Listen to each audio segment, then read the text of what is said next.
j'étais en primaire, du peu que je me souvienne, j'avais aucunement peur. Je crois même que je connaissais aucun autre sentiment que joie et tristesse, tout simplement car je comprenais pas les autres sentiments, et aussi car je ne portais aucun poids sur mes épaules. Mais au collège, c'était bien différent. J'avais peur de rentrer au collège, mais ce n'était plus seulement l'histoire de changer de classe. C'est la peur de l'inconnu, la peur de l'autre. Ça n'a cessé de grandir en moi. Je me souviens qu'un jour, on m'avait parlé d'un animé très étrange, un peu terrifiant. J'ai alors décidé de regarder quelques épisodes, mais je m'étais arrêté bien vite. Je m'étais dit que ce n'était pas pour moi. Peut-être avais-je peur de découvrir une vérité que je m'étais cachée depuis tout ce temps. Finalement, j'ai décidé de regarder cet animé il y a seulement quelques mois.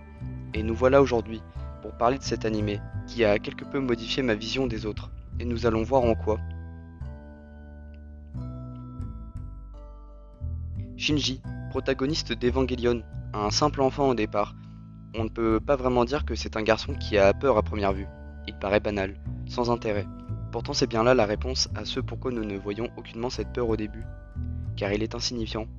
Rien ne repose sur lui, et en effet, c'est à partir du moment où il se verra attribuer des responsabilités qu'il commencera à avoir peur.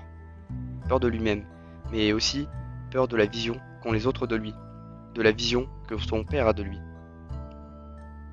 Son père, quant à lui, restera très discret vis-à-vis de ses sentiments. Cependant, on apprendra dans The End of Evangelion que ce dernier a tout aussi peur des autres que son fils, la seule solution étant de porter ses espoirs sur Rei. Ses sentiments le mèneront à en oublier son fils, pour parvenir à ses fins. Rei, elle, n'a pas réellement cette peur des autres, elle fait surtout preuve d'incompréhension, puisqu'elle ne comprend pas la psyché des autres, elle s'écarte. Mais Shinji, de par ses sentiments, aussi confus soient-ils, apportera de l'aide à Rei, qui comprendra qu'elle doit aider Shinji. Cependant, un autre facteur n'aidera pas vraiment.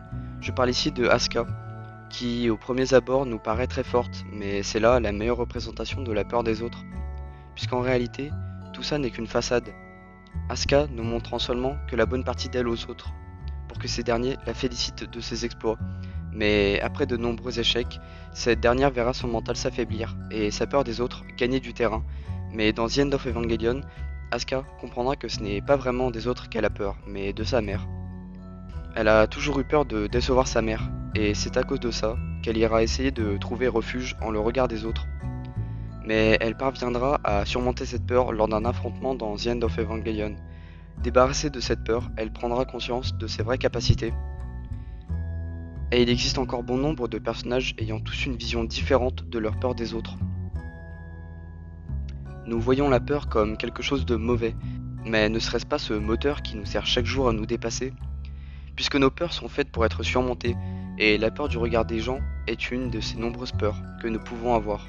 Elle nous empêche souvent de nous exprimer clairement et parfois, comme nous avons pu le voir à travers le monde, cette peur des autres crée des conflits et pourtant c'est quelque chose de normal d'avoir peur. Nous sommes tous différents, mais ce sont ces différences qui nous rapprochent, car elles nous poussent à nous ressembler les uns les autres. Ce n'est pas pour autant qu'il faut cesser d'être différent, mais peut-être faudrait-il comprendre cette peur, avant de s'en débarrasser en rejetant l'autre. Et nous sommes nous-mêmes tous différents à travers les autres, puisqu'il existe une infinité de nous-mêmes à travers la vision des autres.